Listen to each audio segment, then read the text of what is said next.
This is my continuing coverage of the health care bill, and in this particular video we're going to be talking about the Federal Advisory Committee Act.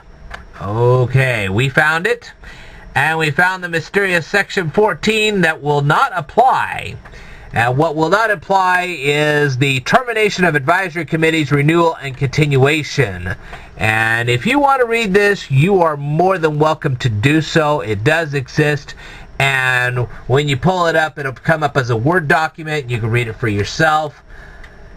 Anyway, I guess I can read some of it to you.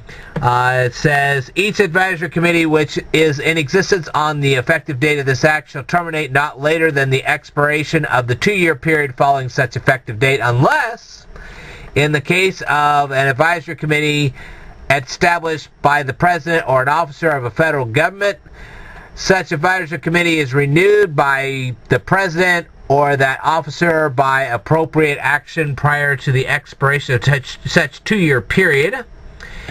In the case of an advisory committee established by an act of Congress, its duration is otherwise provided for by law. Each advisory committee established after such effective date shall terminate not later than the expiration of the 2-year period beginning on the date of its establishment, unless, wow, it just keeps right on going. In the case of an advisory committee established by the President or an officer of the federal government, such advisory committee is renewed by the President or such officer by appropriate action prior to the end of such period, or in the case of an advisory committee established by an act of Congress, its duration is otherwise provided for by law. Whew. Wasn't that just a mouthful? Yeah.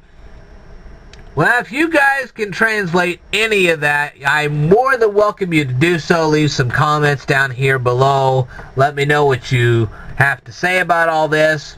Anyway, you have now found what is called the Federal Advisory Committee Act. Now you know what that is. Okay. I will tell you more in a future video, so I want you to stay tuned.